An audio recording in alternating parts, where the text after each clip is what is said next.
The Marinade. There's no O in Marinade. Let's try it one more time. Ready? 1, 2, 3. The Marinade. Marinade. Bone marinade. The That's Marinade. The Marinade. With Jason Earle.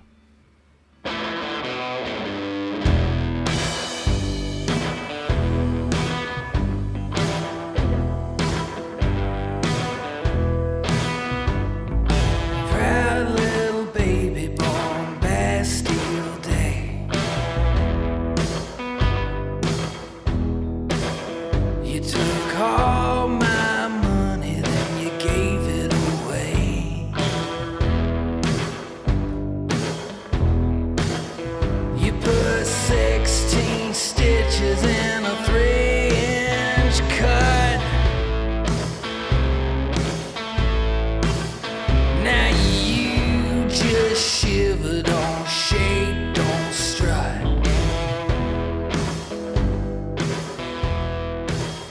You got to move. Welcome to The Marinade with Jason Earle, a free-flowing conversation about the creative process with creative people. This is episode 85, and our guest is Kasey Anderson. Kasey is an outstanding singer and songwriter from Portland, Oregon, who has been a great friend to the show. His latest records are Let the Bloody Moon Rise, which is an old record that has been re-released in the way that Kasey originally envisioned, and a live recording from a similar period called Wednesday Night Round 9. Both are outstanding, and both are available at KaseyAndersonMusic.com and all of your streaming outlets.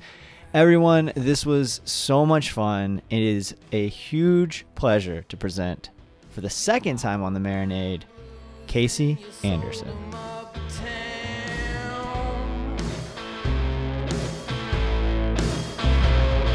If it ain't yours, better leave it where you found it. You got to move. You got to move. How's it going? Man, I'm pretty good.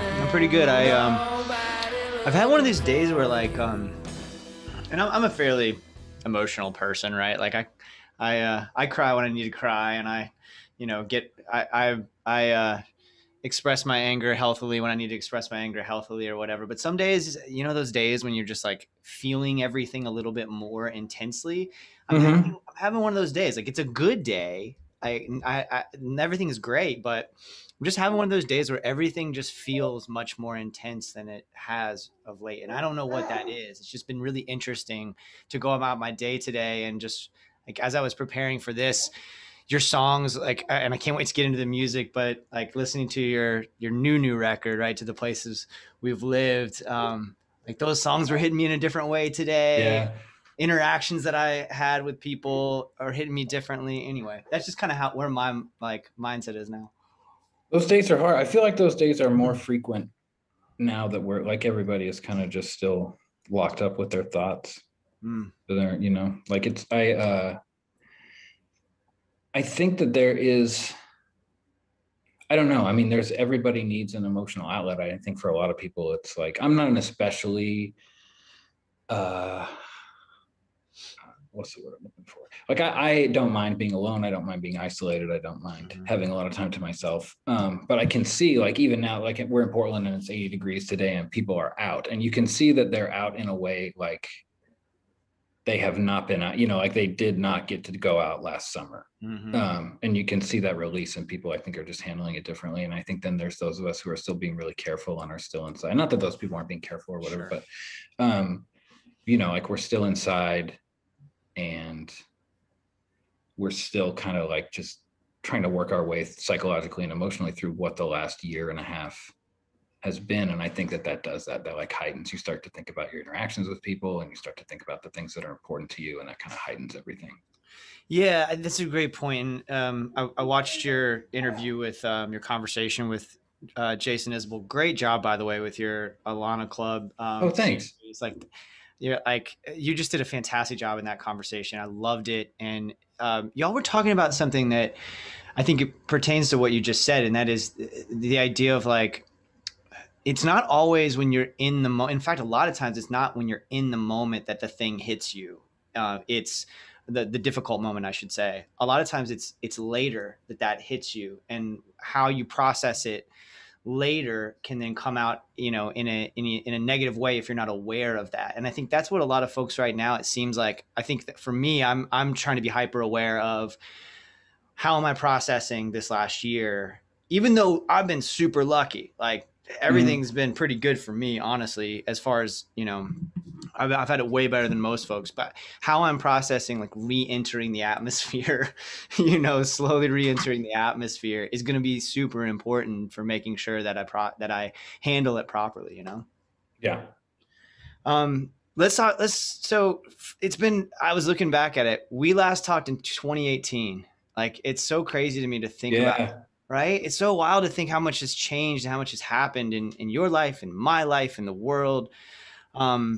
So let's start with like, are you retiring? Are you not retiring? I mean, I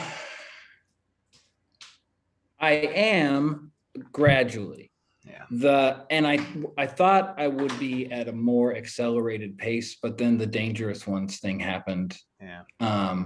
Which was cool, and it was totally unexpected, and it was, like a nice little, I guess, blessing. And it just put me in a position where I was like, oh, okay, well, now I can do this at my own pace and in my own way. And maybe, like there are more people who are listening to my records, and the Dangerous Ones allowed me to do some things that I wouldn't have otherwise been able to do in terms of like merch and getting some records pressed. And so I thought like, okay, well, I probably won't put this new record out until it's safe to tour, because I want to do some shows behind it, even if it's not like an extensive tour. I want to be able to do some shows. So like, why not, the Let the Bloody Moon Rise record had never really come out properly, officially, the way that I wanted it to. And I was like, well, why not do that in the meantime? Because this is a record that I probably wouldn't tour behind anyway, right? Like the band is all really scattered now. We're all in different places than we were when we made it. So it still is, the record, the To the Places We Lived record is going to be the last thing that I do, at least as Kasey Anderson, in the way that I've been doing it, for the past 20 years. I'm sure that I will not stop writing songs. I'm sure that I will not probably stop like wanting to be in bands and record music and play music, but it's the last, it's sort of the end of a public conversation that has been going on with the folks who listen to my music. Nowhere Nights was really the record that I think brought a lot of people into any sort of understanding of who I was as an artist, or any sort of appreciation for, like, that's, if I have to the extent that I have fans, most of them are familiar with that record, because like Teenage Gravity is on there. Counting Crows covered that song. And so I think it took a lot of people back to that record. And so I thought, well, Nowhere Nights is a lot of open-ended conversations. And I want to try and bring those to a close with To the Places We Lived. And then, then I can sort of move forward from there in whatever way I want. But this, and you've heard some of the songs, you've heard all the songs from it in one form or another. And I think it sounds like an end point, it sounds like a pretty logical end point. It does. I wonder, something you just said, just about thinking about like Let the Bloody Moon Rise, for example, and the idea of like the practicality of touring behind that isn't really there. Like, what, we've rethought so many things in the last year. I mean, in the way that we operate as creatives, as people, but especially I think as creatives, everyone's had to innovate and rethink the way that it works. Right. And so I wonder if there's like, what, like when you talk about touring behind To the Places We've Lived, like, is there a space for just like, you're just putting out records and you're not touring behind them? I mean, I know that the model is you put out the record and you tour, but is there a space for that? There is, I think. And I do think that the last year and a half have caused a lot of artists to reconsider what touring looks like to them. I mean, I have like BJ, a lot of my friends work 250 days a year on the road with their bands. And I mean, I can't speak for BJ, but I know for a lot of other artists, this time being at home with their families has caused them to think like, oh, maybe I don't have to do 250 dates a year. Maybe I can scale that back. And if live music is as important to people as they say it has been for the last year, then people can travel the extra 25 miles to a different market if I don't hit the place that's right in their backyard. And so for me, I think that is, you just hit on something that I have actually been unable to articulate and was unable to articulate when I talked to you just a second ago about it. And that is that retirement to me doesn't mean I'm never going to do this again. Right. It means I'm not going to do it the way that I have understood it has to be done in order to be a musician, right? Like for this Let the Bloody Moon Rise, there's a very small press campaign, and it's mostly like me and my manager doing it. Mm-hmm. For To the Places We Lived, there'll be probably a bigger press push behind it, and there'll be some tour dates behind it, and I'll work the record in a very traditional way. And then from there on, there are avenues like Bandcamp, and there are streaming shows have become such a thing that there's no reason for me to think that they will go away. Mm-hmm. Right? Like people will get back out on the road and play live gigs, but also they'll still do Instagram lives, and they'll still understand that there are ways to reach their audience that maybe we didn't consider before. And so for me, retirement probably just means like doing this in a way that's not traditional and isn't especially set up to like keep the machine moving forward. Like I was just texting with Andrew McKaig, who played guitar on the Let the Bloody Moon Rise record and also a lot on To the Places We Lived, and said, like I still would love to do a full UMI covers record. We have had this idea to do a record, covers record of Northwest rock and roll with Kurt Bloch, everything that sort of traces from the Sonics to Dead Moon and the Wipers to, all these bands that sort of influenced us when we were growing up or, throughout the years. And those are things that I can still do. And I'd love to be in the studio. I love to write and arrange music, but I don't have to do them in such a way that takes away from my family or, my job, which I now love very much. I could do them in a way that still continues a conversation with my audience, but moves it in a different direction. Yeah. Yeah, that makes a lot of sense. I think also, to that point about the streaming stuff, like I have enjoyed these streaming shows more than I realized I would. And I think at first I was kind of hesitant. I was like, I get it. You got to do it. Right now, mm-hmm. You can't go out on tour. But I've really enjoyed it. I've really gotten into it. And of course, everyone has gotten better at the production of it and, had become more comfortable with it. Same thing with podcasting.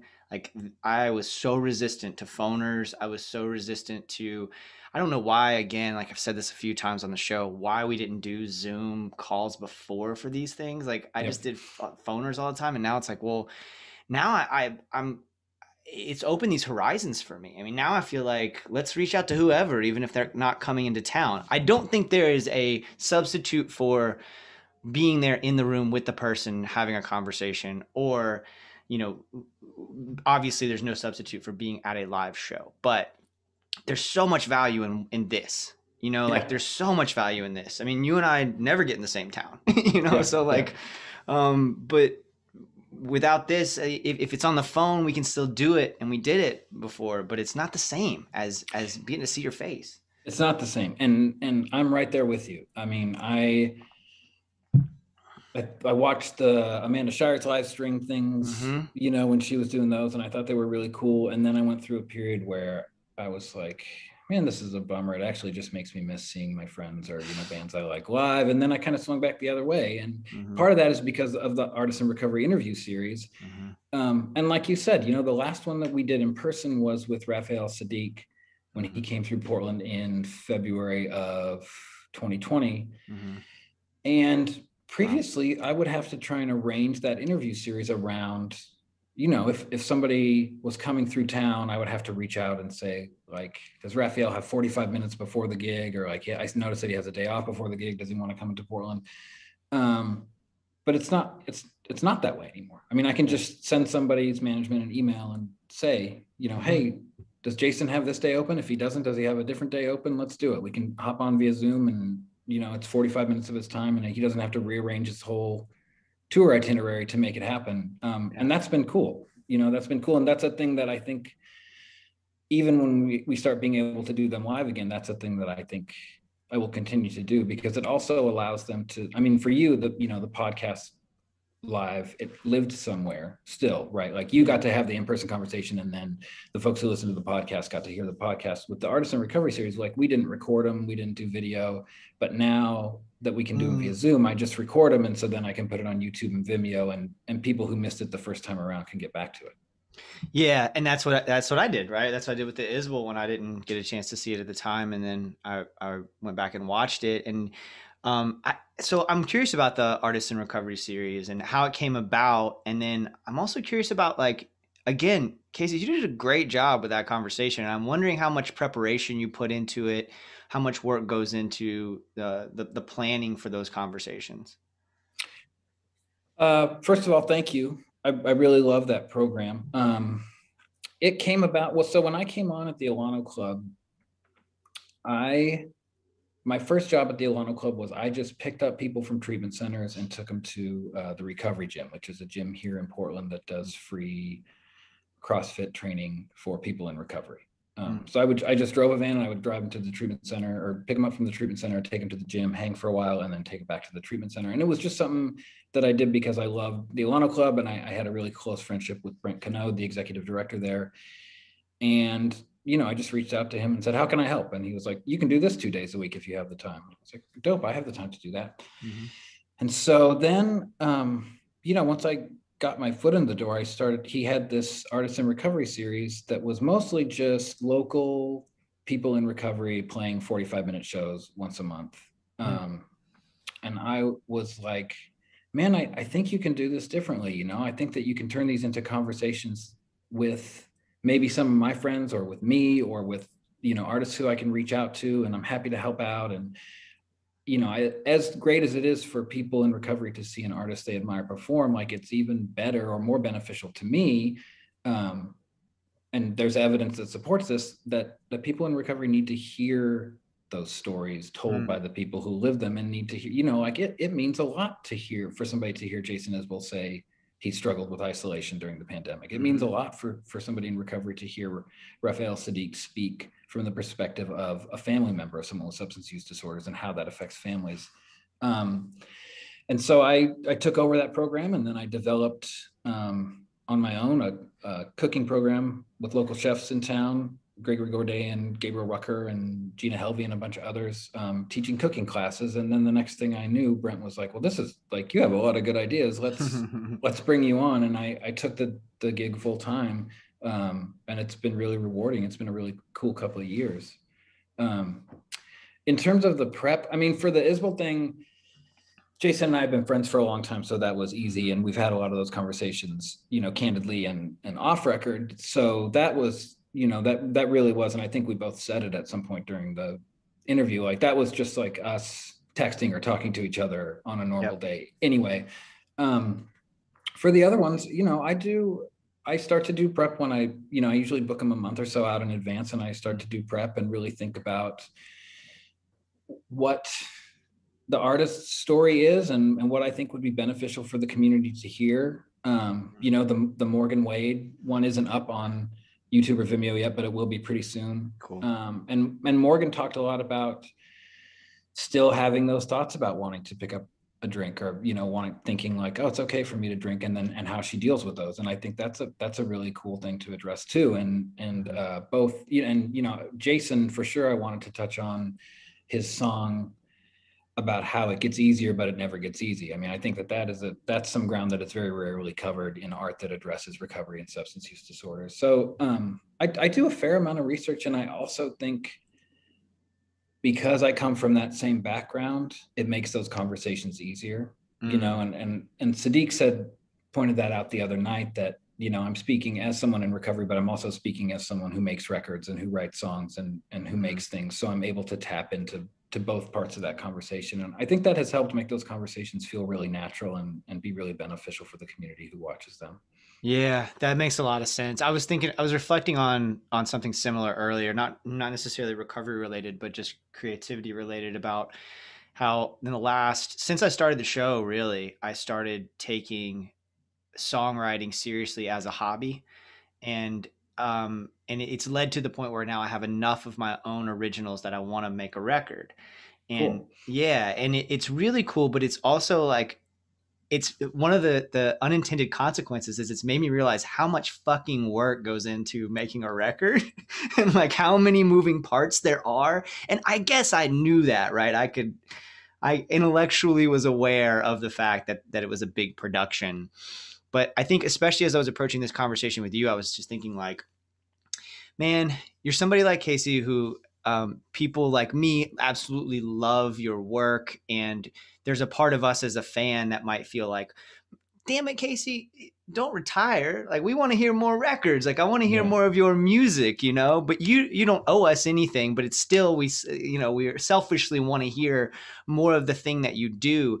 And then as I was really reflecting on, preparing for this conversation, I was like, man, if I work full time and I don't have a child, but I do have a partner and dogs and other responsibilities. I'm like, if you're doing all of those things and trying to put together something that is as involved as a record, like that is a lot. There's a lot there. And it's It kind of is. informed that, it's informed my conversations more as I've written more songs, and I've tried to like make sense out of that magic that is writing a song and how hard it is to write one and then to write, an album's full and then to make a career out of it. Doing the work, that particular work, and being kind of inside in some way, has helped me understand just how involved making a record is. Yeah. Yeah, that makes sense. And I will say that, like having to be practical about finances played a big role in my decision too. Like I had to sit down and think, okay, if I want to just be a musician, if I want to get back to the place that I was in, 2010, 2011, 2012, where I could make a living as a musician, I have to consider that in 2010, 2011, 2012, I was single and had, an apartment that was fit for a single person to live in, and had a schedule that was engineered so that I could leave whenever I wanted to and stay gone for as long as I wanted to stay gone. And now I have a partner and we have a 5-month-old baby. And so I had to really sit down and be like, okay, I'm going to have to work this much every year. And I'm probably going to have to pick up some session work on the side. And maybe I'm going to have to go back to like trying to be a freelance music writer who covers a record or does an interview with people every once in a while. And I'm going to have to do all these things,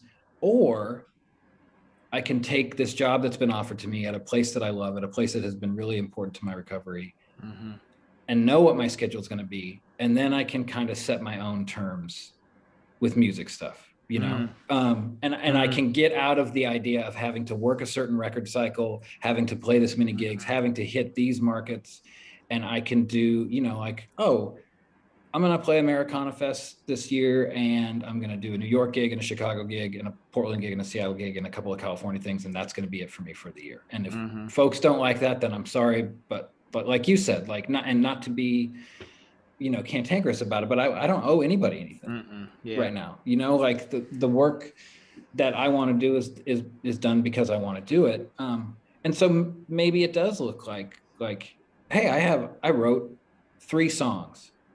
I have a weekend where I can get into the studio with some folks, cut those 3 songs, and then once they're cut, I'll figure out what to do with them. Do I want to do 3 singles that are only released digitally? Do I want to do 2 singles that wind up as a 7-inch? Do I want to set them aside and see if somewhere down the road I have 6 other songs and make a record and then put it out and figure out what that looks like? Like, that's what retirement is to me. It's just releasing myself from this idea that I have to be on a certain schedule of making, releasing, promoting, touring, then back into the grind. And like, I am not and will not ever be Jason Isbell or whoever. Like, there are a certain number of those artists that come along who reach that level of success. And there are very good reasons why Jason is the best at what he does, and he is rightly recognized as being the best at what he does. And I had, like I'm 41. I had to be honest with myself and say, like, I'm not going to get there. I'm not going to get to the point where I can make music and dictate my own terms. Like it has to be one or the other. I can either dictate the own terms of my life and when I go on tour. And if I do that, then I have to accept that I'm not going to be a full-time musician, or I can bust my ass and try and be a full-time musician. And that means I'm not there for my wife and kid as much as I want to be. Wow. That's a lot, Kasey. Thanks for sharing all that. I wonder if there is, putting Jason aside, because again, like you said, he's the best at what he does. Like I feel like he's in a different level. He's on a different level than anybody else that's ever done it in my mind. Like he's the greatest in my mind. But you're damn good at this too. And so do you think that like having this approach, because what I heard in everything you just said was a lot of like dictating your own terms, right? Or doing things on your own terms. And I wonder if that will inform the songwriting in some way, if that will lead to and has led to, and so far from what I've heard from the new record, I think it's true. Like, will that lead to better work? The fact that you kind of have this, I don't know, like you're doing things on your terms. Yeah, I mean, I think so. And without like tooting my own horn too much, I mean, you have heard the newest record, and even when we're in the process of finishing it still, which means I'm listening to it all the time, right? Like I'm listening to rough mixes and I'm trying to figure out if all the arrangement stuff is done the way I want it to be done. And then we'll get into mixing, which means I'm listening to the songs a million times each. But I am listening to it and I just am like, man, this is really good. This is a really, really good record, top to bottom. And I think that was informed by the idea that like, okay, this is the last thing, maybe the last thing that I'm going to do that's public facing to this degree, right? Or that I'm going to invest this much time and energy in promoting and touring behind and making. And I think that shows, and it was really freeing to go into it with that idea and to do things like, oh, I'm going to write a song that's based on one of Hanif's poems and I'm going to ask Matthew Ryan to sing it with me. Because I'm not on any type of schedule, like this is going to come out when it's going to come out. And the pandemic really changed that too. Like I was like, okay, this record doesn't need to come out. A lot of my friends had records that came out right when stuff was starting to close. And I felt like my heart just broke for them. Like Jamie Wyatt's record is brilliant and it came out right when venues were starting to close. Like Shire's record is brilliant and it came out right when venues were starting to close. Audia Victoria's record is brilliant, and she had a tour going when things were starting to close. BJ, yeah, I mean BJ always has shows booked, so missing a year and a half of work for him is huge. Yeah. But I didn't have that obligation, and so I got to sort of take the songs apart and go back and because people were all isolated, and every creative person had to immediately become a home recording expert. I was like, well, I'll reach out to Sadler and see if he wants to play some guitar. I'll reach out to Davey Lane and see if he wants to play some guitar. I'll see if, whoever, my friends in other cities who would not have been able to come to a session, or we would have had to really work to coordinate schedules to get them into a session or get me out there, that those boundaries were broken. And I started to just send songs around and ask people to play on them. And I think the record really benefited from that approach. And it's not an approach I would have taken if I felt the pressure to like, okay, we have to get this out and I have to promote it somehow because in 2 years there needs to be another one. Yeah. That's great, man. I think it's wonderful. And I'm happy for you. I wonder about those songs. Like if I remember correctly, I either read or heard you say that this batch of songs on To the Place We Lived came right after the Hawks and Doves record. Is that accurate? And like, what did that look like in terms of your process at the time? Well, we finished the Hawks and Doves record and then released it. And I did the little solo tour behind it, which kind of coincided with my honeymoon. And I started to I had the bug. I was like, okay, I can do this again. Some of those Hawks and Doves songs I wrote while I was locked up, but others I wrote really specifically after I was released, and I wrote them to try and connect the dots between the songs that I had written that I felt like didn't really fit thematically. And so with songs like The Dangerous Ones or From a White Hotel, those are songs that I wrote like during the Hawks and Doves sessions. I listened to those again and was like, okay, I can still do this. Like I'm still really good at this. And that's not, not to be arrogant, but like, I was like, okay, these are on par with the best songs that I've written in my life. And they're on par with the best songs that people are writing, in this little community where I work. And so then I started to think, well, like, okay, let's see if I can do this, to just write a record, to not write a record to be my out from prison record, to not write a record to be my leaving Bellingham record, to just like, let's just see if I can write a record and wrap up some of these stories that I had, like some of these loose ends that I had kind of hanging out there for the last 10 years. Then I started to think, the initial thing was, I'm never going to put out music as Kasey Anderson again. I'm going to do Hawks and Doves. Like, I have tarnished my own name with the prison thing and all of that, and burnt a lot of bridges. But then the way that Hawks and Doves record was received, and the way that like you were so supportive, and Andrew Leahy and the folks at Rolling Stone and No Depression folks, and all of these bridges that I thought had been burned had not in fact been burned, or had at least been repaired. And so I thought, like, well, okay, my main motivation for doing something under someone else's name or a band name was like, I don't want to shove Kasey Anderson down people's throats if there might be some residual hard feelings, or if there might be some residual resentment about, like, well, why does this guy get to make records again? But that didn't really exist, or if it did exist, it was really, really outweighed by the people who were positive in their reaction, not just to the record, but to me playing shows again, to me writing songs again, to me making records again, to the changes that I'd made in my life. And so then I just thought, well, if I'm going to write a record, I'll write a Kasey Anderson record. I'm not going to write with a band in mind. I'm not going to write with this idea of what a band sounds like in mind. I'm going to write these songs the way that I used to, which is I can go out and tour these solo for years, or I can bring a band with me and they're going to sound great either way. So was at that time, I know things are a lot different for you now. And again, that's part of, I'm really excited to have this conversation now with having had so much change in your life since then.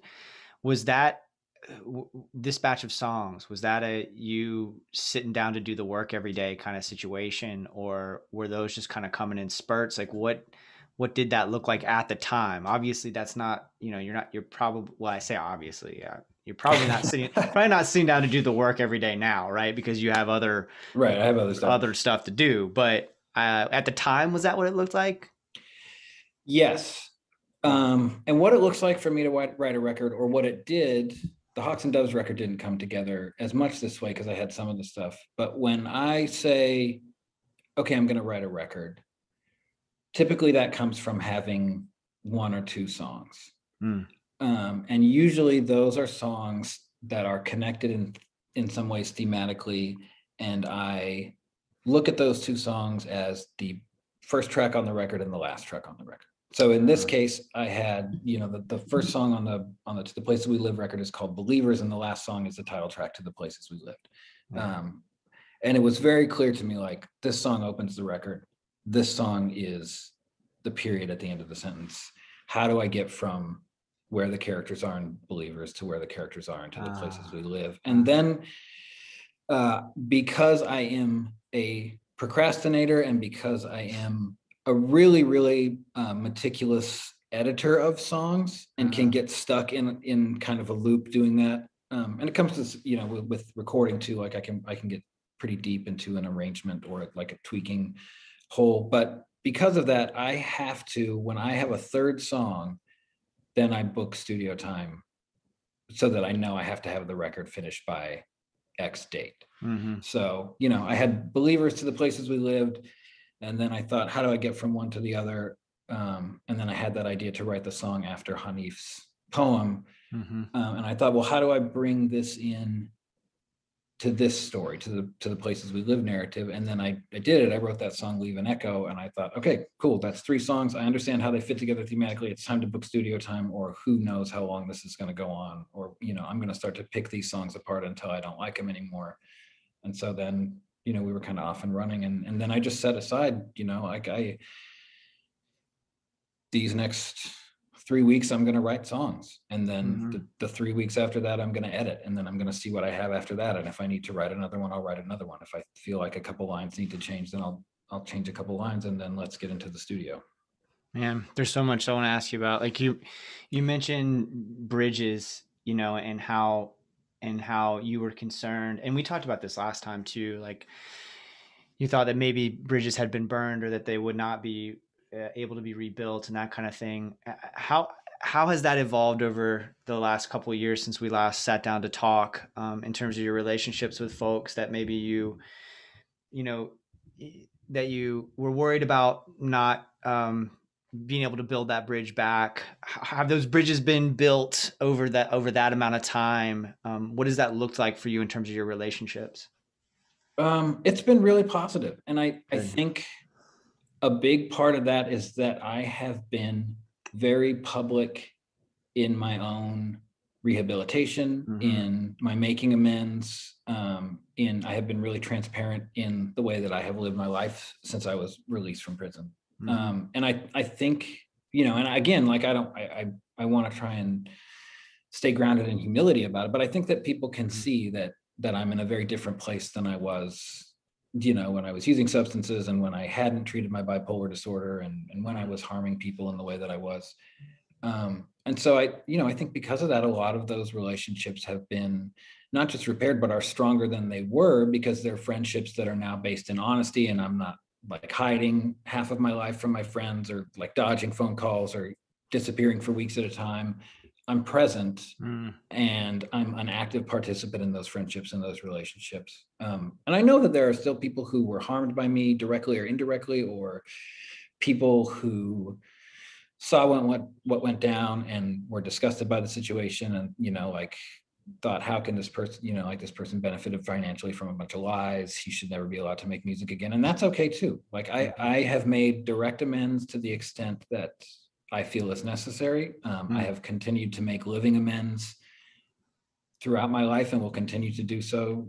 And like I'm satisfied with the work that I've done, and I also understand that if someone else isn't satisfied with the work that I've done, then that's their right, and I can't live my life to try and like make sure that every person on earth is okay with Kasey Anderson now. I just have to do the best that I can to make amends in the way that that is appropriate and that is safe for everybody. And I feel like I'm doing that. And I think that has allowed me to really rebuild a lot of those bridges and build some new ones. And this releasing Let the Bloody Moon Rise, like officially, in the way that we sequenced it, in the way that we worked on it together with Kurt Bloch's mixes and Ed Brooks's mastering, is part of that. Like I really had said, I think in interviews before, maybe even with you, like, or at least off record with you, like I really regretted that some version of that record made its way to streaming services when I was locked up, and like the guys in that band were so close with me, and we were all so proud of that work. And a lot of that got lost and destroyed when I got locked up. And releasing this record the right way, in the way that it's supposed to be heard, and with everybody's permission, and with my, like with my own permission, I still do not know, that record that's on streaming services that is like 17 unmastered tracks that weren't finished being mixed. None of us are really aware of how it got there, and we have all kind of just let that go and be what it is. But this is a way of like trying to do right by that band, and do right by the work that we did together, and do right by the thing that we made, and, bring some closure to that process as well. That's got to feel good. That's got to feel good to have that closure. It does. And, I've been in contact with, again, Andrew McKay, who I said was like, who wrote a couple of the songs with me on Let the Bloody Moon Rise, and played guitar on it. And for folks listening, Andrew's from Presidents of the United States of America. Yep. He's from Presidents, and he was in this great band called Shuggy, and he was in a band called Uncle Joe's Big Old Driver. But I've been in contact with him since, the whole time, he was one of the first people I made amends to when I got sober, and our friendship is very close. And, he and I have been in contact, and I said, is it cool if I release this record? Can you check with the other guys? And like, I'm releasing it on my own label. can you be in charge of, I'm just going to send, you know, whatever royalties there are from streaming, which will be pennies, I'm sure, you know what I mean? But Right, like, right. I just said, like, whatever there are, I'm going to put you in charge of distributing the royalties because I want to be transparent about money, because I know that, you know, like 10 years ago, we were not in that band and there was a lot going on in my life that people didn't know about. And I just said, you know, is it cool? Do you think it's cool with everybody if I put this record out? And if I do, can you be in charge of money? And he was like, yeah, man, we all still love the record, even if people carry hard feelings, which I don't think they do, but like, we all love the record. We all will be thrilled to see it come out. And if there is money, great, send it to me. Yeah, man, makes me think about this idea of like truth in songwriting, and to think about the headspace that you were in at the time and what was going on in your life at the time. There's so much truth in all of those songs, and yet you were struggling with so much in terms of your relationship with the truth. How does that work? Like how was it that you were, because and this kind of maybe builds in, you mentioned Hanif a couple of times, and I want to get into your relationship with him a little bit too, because like I just love his writing. And he wrote this wonderful essay about Let the Bloody Moon Rise and Wednesday Night Round 9. And he said, Anderson claims to have no recollection of Wednesday Night Round 9, which doesn't dull how sharp the band sounds, especially tumbling through Who Do You Love with an enthusiasm rarely seen when that song is confronted. And I'm just really interested in like the idea that like those songs, all of your songs, right? There's so much to that, to the truth in those songs. And yet you were struggling with your own relationship with the truth. How does that happen? How does that work? First of all, I want to say that's such a, like, what a nice way to put that. And I wish that I had ever been able to phrase it that way, that I was struggling in my relationship with the truth. I don't think anybody who knew me at that time would have put it that kindly. You know, when I went back and listened to that record, it's like, I don't know who I thought I was writing those songs for or about at the time, but it's so clear that that is my own shit that's coming through in those songs. You know, you listen to those songs and they're about people who are lying or people who can't get out from underneath whatever it is that's dragging them down. And I thought like, or maybe I said like, oh, I'm trying to explore, you know, like the darker edges of whatever. And it was just like, no, you know, like I'm just bleeding this shit out onto the page. And then I'm trying to pretend that it's about anything other than what's going on with me.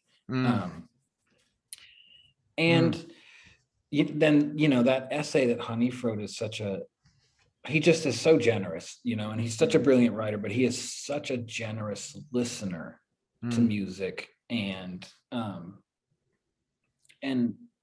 he's right, you know, the things that he wrote. And one of the things that he writes, and I'm paraphrasing because I don't have it right in front of me, but, you know, he writes about how even in those like darkest times, people are still capable of magic. And it's really, really beautiful to see someone go back and embrace that magic. And that's another thing that releasing this record is about. It's celebrating like, yeah, man, I was a mess when we were making this record. And I was a mess when we were on that tour with Counting Crows. But like, these songs are really good. You know, this band was really, really good. And there's no reason that we can't now look back and appreciate that and say like, man, that record is good. You know, like that is really a great record. So that it took me a long time, or I think I kind of came to it in prison. I wasn't like listening to my own records in prison, but I started to think about what I had written and was like, man, I was leaving myself all these clues when I was writing Let the Bloody Moon Rise that like, you know, there's a storm coming, and the whole time I just, you know, I was like, oh, well, who knows what these songs are about? It's like, you know, I've never written a song in my life and not known what it was about. I knew what the shit was about. Yeah. He said, what the part you referenced in the essay, and his essay says, the parts of us that have not been our best were also capable of some magic, and that magic deserves a life if we can swing it. Yeah. So good. I know it's unfair, man. Like, he's so good.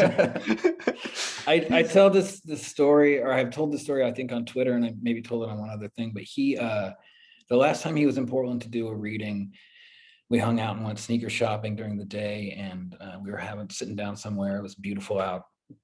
We were sitting down in Pioneer Square in Portland, and I am in a master's. I'm just finishing a program to get my master's degree, and he was like, "What are you working on for your program?" And I go, "Oh, I wrote this essay about Mary Clayton." And Mary Clayton is most known for singing the female part on "Gimme Shelter," the Stones song. But I mean, she's just an incredible solo artist in her own right. And I said, I'm writing this essay about Mary Clayton that I'm really proud of, and maybe I'll send it to you. And Hanif goes, "Oh, I have a Mary Clayton thing too. Maybe I'll read it tonight." And I was like, "Cool, great, Hanif." And then I go to the reading, and at the reading, he's like, "Oh, I was talking to my homie Kasey, and he reminded me that I have this Mary Clayton essay." And then he read it, and of course, it's like, I mean, Hanif is just head and shoulders above almost anybody else when it comes to writing about music and expressing the things that so many of us can't express even when we make music. And so he reads it, and I just felt like that scene in Don't Look Back where Donovan plays, Donovan plays his little song, and then Dylan grabs the guitar and plays "It's All Over Now, Baby Blue." And you can see Donovan's face is just like, he's just like, "Oh shit, man." And that's how I felt listening to Hanif read that thing. And so I went home and I was like, "Well, I can't use that that's gone. I can't have that anymore." And Hanif's Mary Clayton thing is in his new book, "A Little Devil in America," and it's my favorite part of the book. And he just is. It's just as unfair every time he writes something. I just am like, man, why am I trying to do this? Yeah. Well, that's an interesting question too. And I wanted to ask you about your master's program, because I think when it comes to writing about music, especially, I've mentioned this on the show a few times, but when I sit down to write about music, I love it, and I do it, and I go for it, right? And I've been doing it for a while, and I've gotten better. But like, how do you distill this thing that makes people feel things that they can't explain into words? Like, writing about music is one of the hardest things to write about, right? I mean, how do you take this transcendent experience and reduce it to an essay? And Hanif does it masterfully. Like, it's just wild. So to compare yourself to someone like that, it's I don't know how healthy that is. I guess that's what I wanted to ask you about, is like, how productive is that? It's not productive. I mean, it's like when I go out and shoot 100 jump shots at the park, I'm not like, "Oh man, I'm not, Steph Curry is so much better than this." You know what I mean? It's like, you have to realize that there are different levels of expertise. I have to appreciate Honey for what he is, which is, he writes about music in a way that I never could. I could get a second MFA and 2 PhDs and whatever else, and I still would not be, it's not going to change the way that I write in comparison to the way that Hanif does. And so I think you raise a good point. And I think that you hit on something when you were talking about the way that you write about music. Like, you can recognize that you have gotten better at it, right? You have come to a deeper understanding of what it is to write about music, and who you're writing to, and who you're writing for, and what you want to write about. And it's the same as, if I listen to Esperanza Spalding, I'm like, well, I should not ever touch it. Like, I should not keep instruments in my house. You know what I mean? Like, if I listen to Sadiq, I'm like, well, I should not enter a recording studio ever again to make a record. And if I listen to Isbell, I'm like, why am I writing?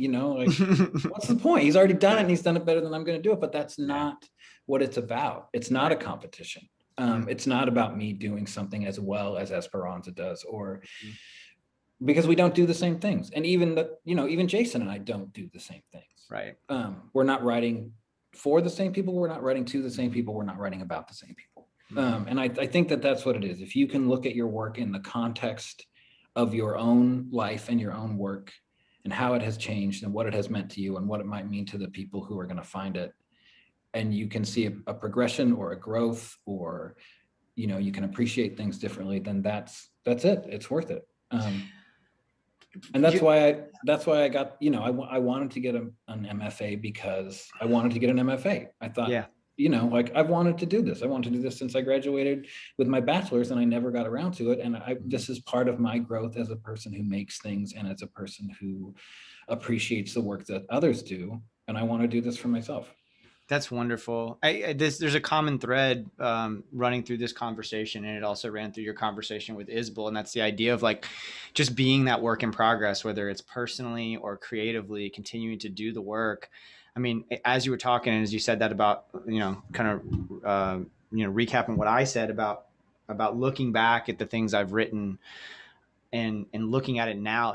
I shudder sometimes to think about some of the shit I wrote, even 5-6 years ago. Like I look at some of those old pieces that I wrote about records and I'm like, oh God. But at the time they were well received and I thought they were damn good. Yeah. And they're probably better than I'm giving them credit. But I love the fact that the more I do the work, and I've been thinking about that with the podcast too, man. I just released my episode with Todd Snyder, and I just think it's the best thing I've done, and I'm so proud of the work I've done, but I just feel like, man, I knocked that one out of the park. And the reason why is because every week I'm sitting down to do this work, and it's been happening for years, but it's just that process. And when I listen back to my first episode with BJ, which I don't go back and listen to, but it's still good. But like, man, next time I talk to BJ, it's going to be so much better. And that's because I've been doing that work. Yeah. And I agree with you wholeheartedly about the Snyder episode. And not only that, but it's like, and I wanted to, I'm not just saying that because you brought it up. Like I wanted to open the conversation with that and tell you that, like, I listened to every episode of your thing and I really love it. And you're so insightful and so thoughtful. And also, like, honey, if you're a really generous listener to music and a really kind and insightful listener to music. But the thing about that Snyder interview is that I think to some degree with Todd, people who write about him or cover him have found a niche that they want to cover, right? And it's like Todd's the goofy stoner Jimmy Buffett king. You know what I mean? Like, but he's also a really smart, brilliant songwriter. And so they kind of take that. And your thing with him is an entirely different exploration of his work and his life. And that's what I've been waiting for. Like I have read all there is to read about like the wacky Todd Snyder stuff. You know, and I'm not interested in that anymore. And the other thing that people don't realize when they write that way about Todd is that he does a better job of putting that across than they could when they cover it, right? Like just Todd being Todd, and that whole thing that he did last week where he there was that whole online saga where he quit and he pulled the record and then he agreed to put it back out, and like, that's perfect. Nobody covering it is going to come up with something that ingenious. But your conversation with him was just like, cool, this is the part of Todd that I am curious about as a writer and as a listener to his music. Awesome. And the other thing that I would say is, as I do that too, like I go back and I listen to, sometimes people will ask for songs from The Reckoning, but people liked that record because Don't Look Back is on it. And I'll be like, man, I don't play that anymore. Like I don't dig that song anymore. And I think, what I heard from you when you were talking about that stuff is a mistake, or not a mistake, but an approach that I would like to change about myself is I listen to those songs now, or I read what I wrote now as me now, right? I read a song that I wrote as a 24-year-old, as 41-year-old Kasey Anderson, who's now been doing this for 20 years. And I should appreciate that song as being written by a 24-year-old who had just really figured out how to write songs. And if I do that, then I go, well, okay, cool. That's pretty good. I still might not want to play it now. It might not sound great in the context of songs that I've written as a 41-year-old who's been doing this for 20 years and has figured out a way that works. But as a guy who was 24 years old playing in bands in Bellingham and just trying to figure out how to put songs together, cool. That's good. That's a good document of that time.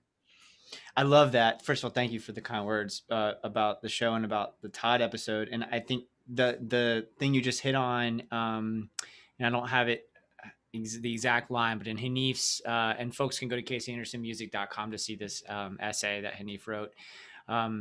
He kind of he mentions that idea of like, it says, so here's the paragraph. What any reissue does is offer an opportunity not to correct history, but to be generous with one's past self and their present desires in mind. And I think it's so interesting thinking about what you just said. I love what you just said about how like there's so much value in that 24-year-old writing that song. And you may look at it now and think like, and I hope this is encouraging for young creatives, like do that work at 24 and don't worry about it. Like do your best. And then 20 years from now, no, it's not going to be as good as what you do 20 years from now. But there's still so much value in that. And there's still so much in that, in the process and just doing the work, right?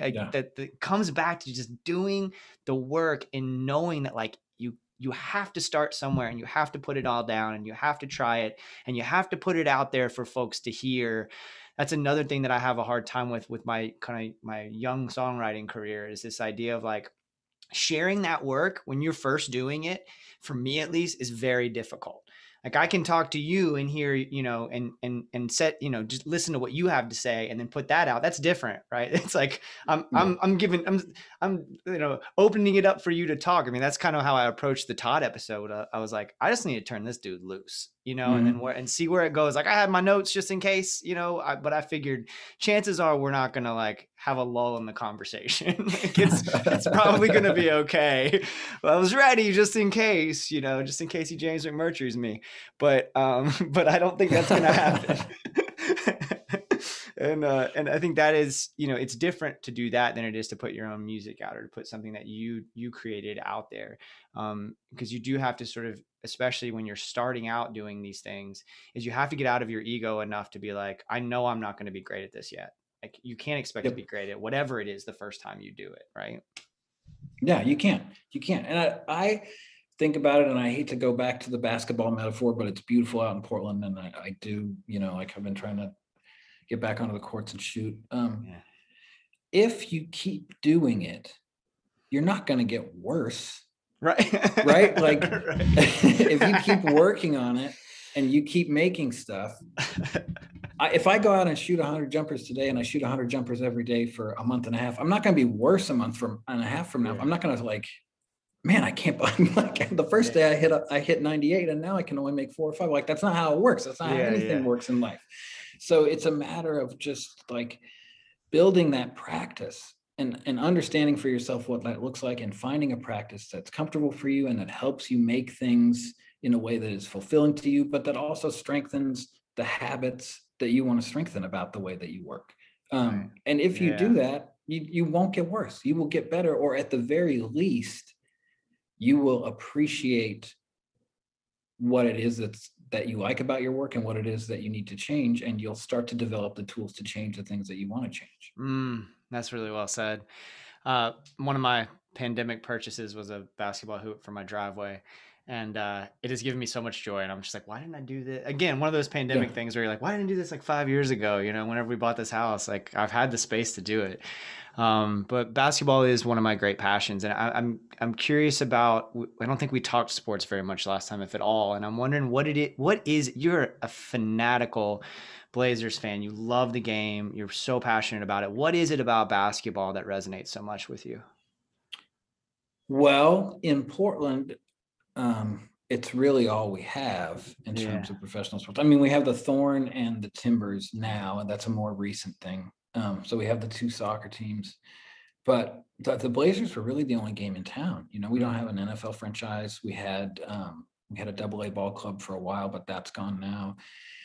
And so I think, at least in Portland, it connects the community in a way that other things don't. And, for me, I grew up, my dad really loved, there were sports on TV almost all the time. And basketball was his favorite. And so basketball became my favorite. And you gravitate to the team that's closest to the place where you live. Or if you're in the South, a lot of people gravitated to the Braves because they were on TV. Yeah, they're on TV. So for me, it's that like now with my dad gone, it's a connection to my dad. Like I can watch basketball and think about all the times I've watched basketball with my dad. And so every game takes on kind of a different meaning in that way. But it just is, the Blazers are so enmeshed in the community and so enmeshed in the collective personality of the city of Portland that it just became, I think most people in Portland who are Blazers fans are consumed with them the way I am. Like, I don't think there are very many casual Trailblazers fans in Portland. I think that you're either in it all the way or, it doesn't matter to you and you're kind of ignorant to what's going on with the Blazers at any point, which there have been many times over the years where I wished I was ignorant to what was going on with the Blazers. But, and I think it's also because, I don't know, I mean, now, especially for me, like to have a player like Lil or to have CJ McCollum, like these guys are so involved in the community. Lillard, you know, his roots are in Oakland, but he's really dug in here too. And he's really, really involved with the community. And that's cool too. Like you can get behind those guys in a way that I think a lot of people don't have those kinds of players on the teams that they follow. I'm so jealous y'all have Dame. He's so wonderful and he can rap. He's yeah. Like he's like, aside from all of that, if he was just a rapper, I'd be really into him. Yeah. You know? Like what a great dude and what a competitor. You know, the thing you said about community, and I think this is especially I'm especially heightened, and I think most of us are. My awareness of the importance of community is especially heightened at the moment with the pandemic and just not being able to get out and foster community as much. And it makes me think about, like, with sports, you know, baseball is my greatest passion, I would say, sports wise. And my family's from Kentucky, so I'm a Reds fan. I watch almost every Reds game. It shows how much I care about you that I'm not watching the Reds right now. So it's about this conversation. I even turned it off. I was watching it before. I turned it off. But I watch almost every Reds game. And I had Jacksonville Jaguars season tickets for years when I lived in Jacksonville. And I think, in fact, I'm wearing a Jag shirt right now from the fan club. Yeah. And I think the thing about the Jags is, like, I'm really not that big of a football fan. It's the community, it's the connection to the team. It's what I loved about going to the Jaguars games was there were local food trucks outside, and you could bring the food inside, and the feel of, like, they really made an effort to make the team part of the community. And the team came along, you know, they refer to, like, Generation Jaguar, those folks who are about our age, that, like, because, you know, we kind of, I guess I was a teenager when they came along, but still we kind of grew up with them, you know, in a way. And that connection is more important to me than the football game. Like, just being there and being a part of it and feeling that sense of community, you know, chanting Duval, like the things that that are so specific to the team and specific to the community is something that I think I've always been aware of, but I'm especially aware of now that we can't go to games, you know, or I guess we can, but I'm not going. Right. But yeah, I love that. Yeah. I know when I lived in Bellingham, I would drive to Seattle and watch Mariners games by myself. And it was a really therapeutic thing for me. And my relationship with baseball has changed. And I don't think I've ever told this story, but when I lived in Bellingham, I worked at before I started to play music, and then for some of the time when I was playing music, I worked at this movie theater.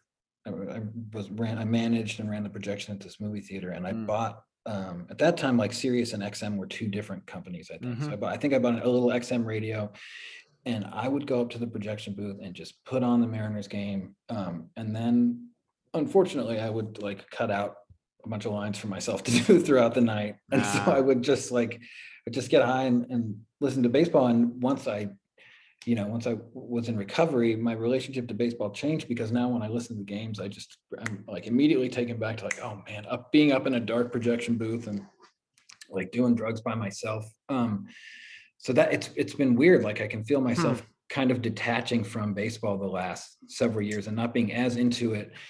But that's interesting.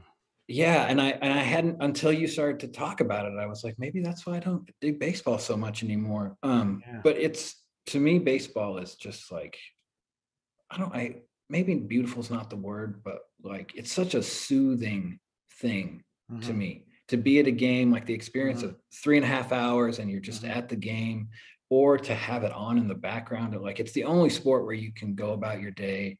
Like, if I put on a game, you know, there will still be a Reds game on probably when we're done doing, you know, you'll have done this for 90 minutes and the Reds game will be in the 8th or 9th inning or something like that. Like, that there's something really comforting about that to me.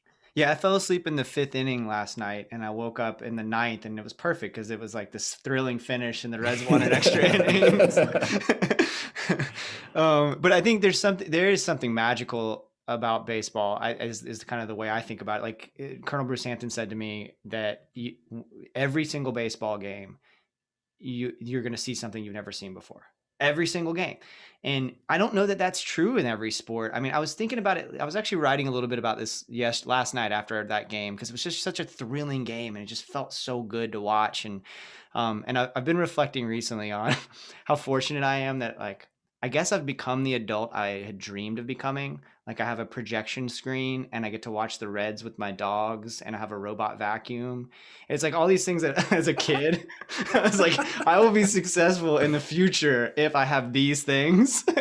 I've got a beautiful woman in my life. Like, yeah, I guess I got those things now, you know? I thought I'd be the shortstop for the Reds, so that didn't pan out. But everything else is kind of like what 11-year-old me was dreaming of. But that game, there was this crazy triple play last night. You know, it's just like that particular series of events is never going to happen again. You know, it's like a really magical jazz session or something. Yeah. Or, you know, is kind of what baseball is, and it just excites me so much. And I think that, you know, I was going to ask you this about basketball, like, because again, basketball also beautiful, but there's just a difference to the flow of the game, obviously, and you kind of alluded to it earlier. The room for creativity in those games is so interesting to me because it manifests differently. In baseball, you have this very specific job you need to do, right? Whereas in basketball, I was thinking about this, how like someone like Giannis can play every position on the floor better than everybody else on the floor on most nights, right? Or somebody like LeBron can play every position on the floor. Magic was like that. Like, there are just some players that now, whereas in baseball, that's just not the case. I mean, you can't, like, you have this specific thing to do, but there's almost like an interesting creativity to the fact that when you're playing first base, there's this set of things you need to do. And it almost like having the structure of that also allows for some room for creativity, similar to songwriting or an essay or something. Like, there's something to haiku, for example, that is at once restricting, but also opens you up so much because you don't have to worry about as many things, if that makes sense. It does. And I think about, like, especially if we're comparing basketball to baseball, which I think is that we could do a whole separate 90 minutes on that. But basketball is like, to me, basketball is being in a band, right? Like, Dame is often the best player on the floor. Most nights he's the best player on the floor. Yeah. But he is either limited by or complemented by what the other four Blazers on the court can do.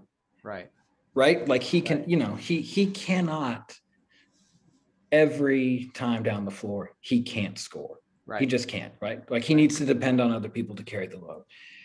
Baseball is that way too, to an extent. But if you break it down, like, it's the pitcher versus the hitter. Yeah. And then you go from there. But it's an individual matchup every time. It starts there. And so, you know, individuals can control that sport and the outcome of the game a lot differently than they can in a baseball game. And that, to me, is like being, you know, like, that's being a solo artist or whatever. Like, at the end of the day, you know, is Kershaw going to strike out Trout, or is Trout going to get it, you know, like, and then it kind of goes from there. And then you get into the team aspect where, like, you're moving the runner along or whatever, you know, like, their position teams are shifting and positioning, but really it's about the pitcher and the hitter in each situation. Yeah, that makes a lot of sense. I think that it's that collection of individuals that, and this is one thing that I think drew me to the game early on, is like, every individual matters so much. And you're working toward this team goal, but like you said, it's not like in basketball where it is the band and everybody's kind of got to be, you know, one band, one sound is kind of how it has to be in basketball, right? Whereas in baseball, I love the fact that you're working toward this team goal, but each individual can shine. And I'm also grateful that, like, people, you know, I was like a purist, right? Like, I didn't like that they went to interleague play. You know, I was that guy growing up, and now I'm open to it, man. Like, whatever. Like, last night they put a guy on second now in extra innings, and I was like, no, that is not what you do. That is not how this goes. And then I watched it last night. I was like, oh, that was pretty dope, actually. That made it really exciting. And I'm trying to, you know, I like that about baseball, that baseball is adapting and that so many cool things are happening now. And it's just a really exciting game to watch. I mean, I don't know. I will never understand folks who, I understand if you're not into sports. I don't understand folks who shit on sports, if that makes any sense. Like, you may not like hip hop, for example, but to not appreciate that it's a beautiful thing is confusing to me. And I think that's true for sports too, is like, I don't totally understand people that are like, there's a lot of folks who are like critical of sports. I'm just like, that just seems like a lack of understanding.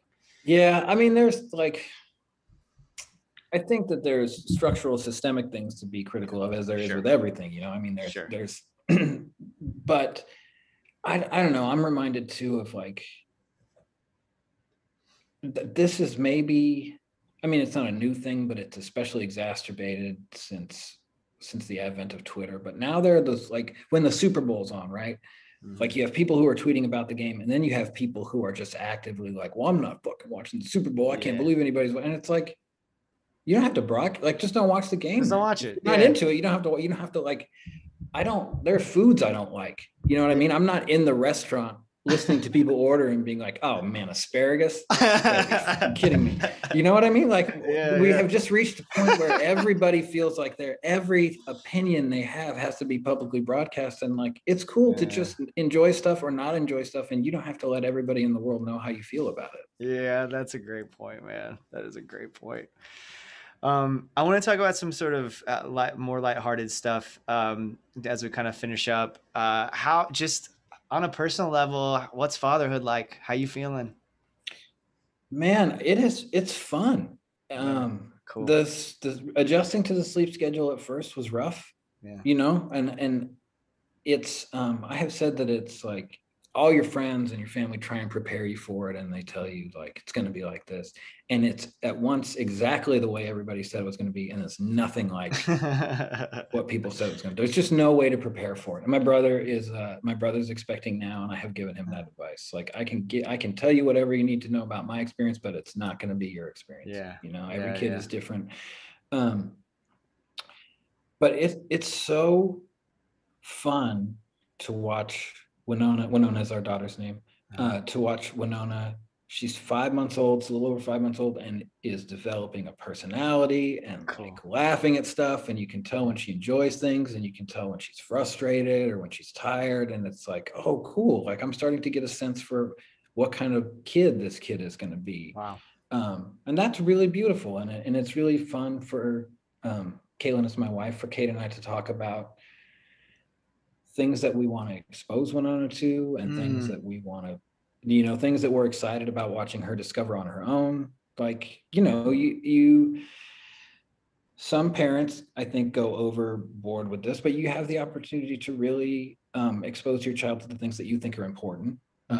So Winona for sure listens to a lot of music already. She has, I know that there will be some parents who are not pumped about this, but she has watched a couple basketball games with me and she's really into it. And so, there's stuff that we for sure want to show her about the world, but there's also like watching another person be curious, and especially a child, like being able to kind of engage in a child's curiosity through them is something that's so exciting to me. And the idea that I'm going to get to watch this person discover themselves and discover the things that they love and appreciate is really, really exciting. That's great, man. I love that video that you posted where she's like giggling, like it's just so much joy. It's just so beautiful, Yeah. That was the one. Like I try to not go overboard with the baby content, but that was just so like, it's funny because it's a small thing, but like that's not even how she's always going to laugh. You know what I mean? Right. Like she's just figuring out how to laugh. She doesn't really know how she laughs yet. And so it's so cool that I'll be able to be like, even probably in 6 months, I'll be able to be like, oh man, remember when she laughed? Like, she hadn't even figured out how to laugh yet. Oh, that's funny. That's so great. Yeah. And seeing people evolve, I was talking about this recently with my therapist about how much we change throughout our lives. And I know that's an obvious thing to say, but I think at some point, you become an adult and you kind of feel like, okay, I am an adult now. And so these are the things that matter to me. And this is what I am like. But my partner, Chris, and I have been together for 7.5 years now. And I'm 40. I was not the same guy 7.5 years ago, and like continuing to be aware of that, coming back to like process again, right? And making sure that you're growing. Like it's so crazy to think about how different your daughter's going to be when she's 30, let's say, than she is when she's even 15 or 20. And all that stuff is like, I don't know, getting your head around it, and like being able to expose her to the things that you think are important, while also acknowledging that like she gonna be her, she's gonna go do whatever, you're not gonna engineer this kid to be a certain type of adult. I think that's so interesting. We don't have kids, but we have dogs, and I know that's not even close to the same thing, but there is an element of like this. I'm kind of naturally parental, I'm a teacher, and like I really like being around kids, and I've been around kids for a whole adult life.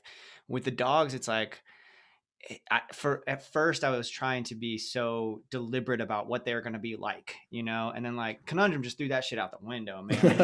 He just ain't, he's not going to do that. He's going to be obedient and be a good dog and everything. But like Conundrum's going to Conundrum, and it doesn't matter how much planning I do and how much effort I put into it. Like I just got to accept that my boy is my boy. And he's going to be a rascal. Yeah. We have that dog. We have a dog like that too. Like we tried early on to put Ike in like doggy daycare. And I remember we picked him up one time, and the doggy daycare person was like, it's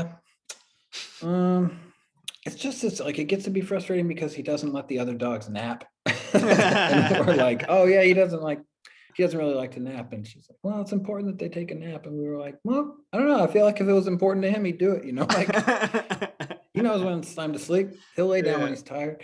So I mean, you just like, you can steer them, whether it's dogs or babies. And like you said, the two are not the same, but I mean, the idea that this person or this thing that you're responsible for in some way, you can steer them in a direction, and you can keep them out of trouble, and you can teach them how to keep themselves out of trouble, but you can't, I can't make Winona another little Kasey Anderson, and thank God, like we don't.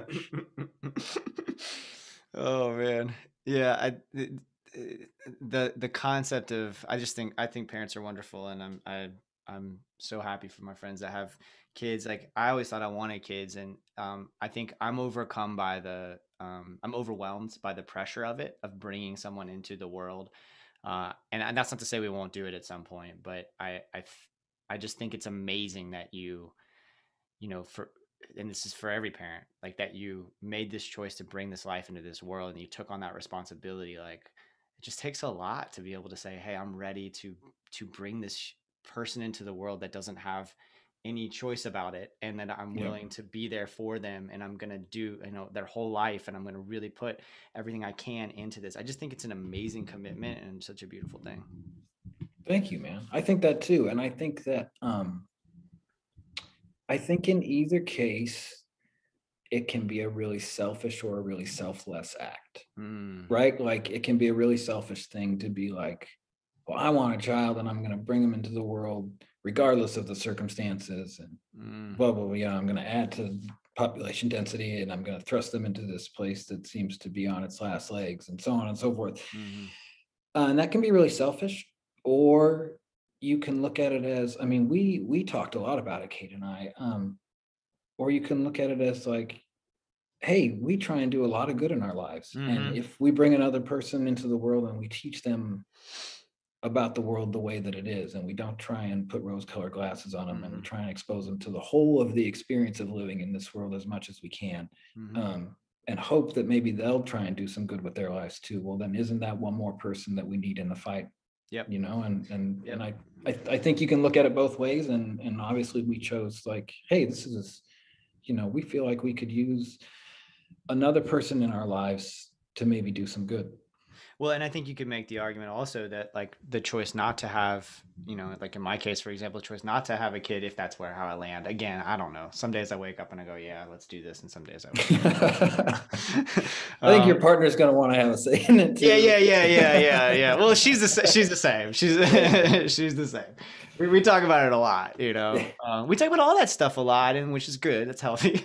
But we talk about all that stuff a lot in terms of just like making sure that we are creating the life together that we want to see, and not one that society pressures us into. I think a lot of especially my 20s, I spent a lot of time conforming to what the people around me wanted me to do.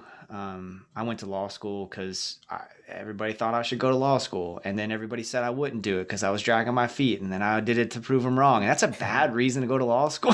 Someone go to law school for that reason, you know, like. And then finally, I've gotten to a place in my life where we talked pretty openly about we had for a long time chosen not to get married. And then now I think we're going to, you know, now we're like, oh, rad. Yeah, like it's not official, right? But I think so. We're next week, we're going to actually officially become domestic partners in the eyes of the city of Orlando, you know? So congratulations, man. Thanks. By the time this comes out, I'll be a legal domestic partner, you know, and that's pretty cool. And I 2 years ago, though, I think 2 years ago, I've been like, nah, we don't need that, you know? And now we're just kind of like, actually, first of all, we want to do that, you know? We want to be able to sort of, even though it may be kind of, you know, I don't know what the right word is for it, but like it's, we don't need to prove anything to anybody, but it's kind of nice to have, you know, to profess that love in that way. Plus, then she can get healthcare. Yeah. Healthcare. There's practical reasons too. And check this callback out, Jason. Isn't that just sort of a larger version of what we talked about with, like, you can appreciate where you were 2 years ago and still honor where you are now, you know? That is putting your practice into practice. That's putting your creative practice into practice in your life, and saying like, hey, doesn't mean I was wrong 2 years ago. I was right for who I was 2 years ago, and now my circumstances have changed, and I need to be true to myself and true to who I am now, and this is what is best for me now. Yep, that's really well said. Man, as you know, we always end on what you're getting down on. What kind of art has you inspired at the moment? Like music you've been listening to, or something you've read? Okay, I can give you a bunch. I have read Hanif's new book, Little Devil in America. I've read the new Melissa Febos book, Girlhood. These two are not out yet, but they will be out shortly. How the Word is Passed by Clint Smith. Clint sent me a copy of his book. It's beautiful. Pilgrim Bell by Kaveh Akbar, the poet. Kaveh sent me a copy of that. It's really beautiful. That comes out in August, I think. Okay. The Allison Russell record that is coming out in May. The songs that I have heard from that are beautiful, and I just like, she is another one of those artists that make me feel like I should just like sell all my stuff and buy another basketball to practice jump shots with. And I don't know her work. I'll have to check her out. Oh, she was in Birds of Chicago, and now she's she has her first solo thing is coming out, and the two singles that she's released are just so incredible. And then finally the new UMI record comes out May 21st as well, I think, and it's like my most favorite band of all time. And I owe that to the guys in the Honkies. And we cover a UMI song on Let the Bloody Moon Rise. The song Older Guys is a UMI song. And I just released my cover of the UMI song Heavy Heart. So once again, I just put a bow on it for you. Nice work, dude. Nice work. Well, Kasey, as always, this is such a pleasure, man. I'm so grateful for your time. I'm so stoked for folks to hear these records. I'm so stoked for folks to hear Let the Bloody Moon Rise get its proper release Wednesday night around 9. Awesome. Also awesome. And then To the Places We've Lived. I'm excited to hear that final product too. I contributed to the crowdfunding, and so I'm looking forward to my vinyl copy and everything. And I will tell you that your vinyl copy of that record will include, Hanif is writing the liner notes for that record, and he's going to write another little essay about it that will accompany the release announcement. So that record will come with a free Hanif essay. That's awesome. That's great, man. Well, Kasey, it's just a pleasure as always, man. I appreciate it. Yeah, man, it's a pleasure. And now I'm struck, now that we're doing this on Zoom and not on the phone, I'm struck by how similar our faces are. Dude, do you remember me making that comment like a while ago? How like, my driver's license photo, I don't have it on me. It looks like you. Wow. Yeah, I know. I was just like, oh man, that you look like what I would look like if I trimmed my beard a little bit. Yeah, let me grab it because it Okay, really cool. is like remarkable. I'm pissed off in it because well, it's a long story, but I look angry, but like, I don't know if you can see that. Oh, whoa. Doesn't that Yeah, it look really like, does. like it That's caught you at wild. it, like if you trimmed your beard, you would, and I remember looking at that and being like, damn, that looks a lot like Kasey. Yeah, I was all pissed off because Florida, part of like for all my liberal tendencies, I do tend to like fall back on a lot of libertarian thoughts that I grew up with about big government. And like when the Department of Homeland Security, based on the Patriot Act and some other legislation, started requiring licenses to have like, you have to show like 4 different forms of ID and stuff. And then they put a gold star, which I thought was just like in Florida, which was like, really, that's what you chose? Like you had to do a gold star for real? Like I was just so pissed off getting this because they made me like prove who I was, or whatever. But yeah, anyway. Well, man, it's so good to see you. Good talking to you. Thank you so much for having me on. Awesome. Holler anytime. Thanks, man. I appreciate it. All right. Take care. See you soon.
Naked and bleeding as the day you were born. Is that an ice cream? Kasey Anderson, y'all. Thank you so much, Kasey. Everyone, Kasey has been so good to the Marinade. KaseyAndersonMusic.com for all things Kasey Anderson. MarinadePodcast.com for all things The Marinade. Give us a follow on Twitter and Instagram. Tell a friend about the show. Subscribe and rate us on your podcast app. Those are all free ways to support the Marinade and what we do. If you really like what's going on, please consider joining our Patreon community, where for just a few bucks a month, you can gain access to Patreon exclusive content like our show Jason's Journey, where I talk about the moments that shape my creative life. That's at patreon.com/Marinade Podcast. It is a super fun way to connect with the Marinade. More than anything, just thank you for listening. Keep listening, y'all. I am just so grateful for your ears and your time. I really appreciate every single one of you for spending time with the show. All right, y'all. It's time for what I'm getting down on, the segment of the Marinade where I talk about the art that is inspiring me at the moment. I mentioned Amethyst Kia's work last episode. The new record is called Wary and Strange. It came out the day that I'm recording this, on Friday. It's absolutely outstanding. It's souls, it's blues, it's country, it's honest and beautiful. Just so powerful. It's a powerful, powerful record.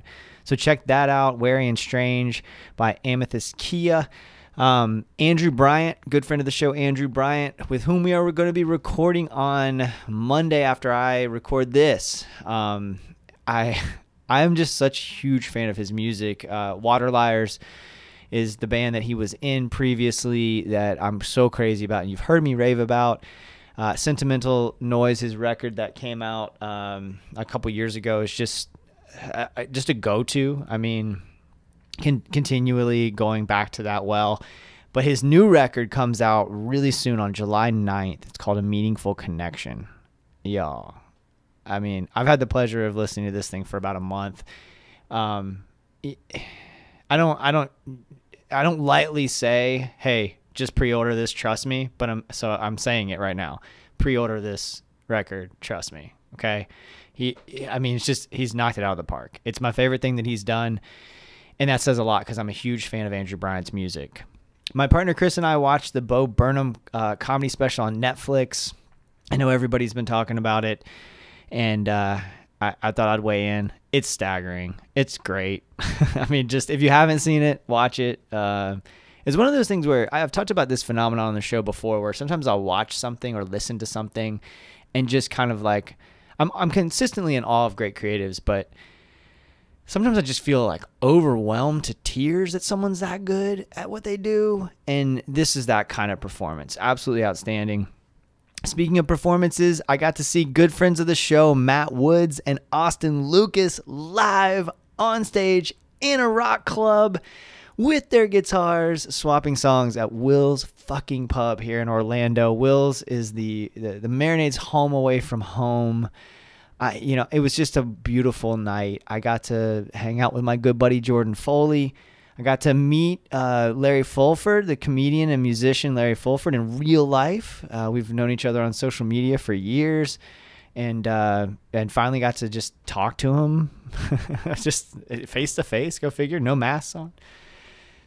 It was wild, y'all. It was a great night.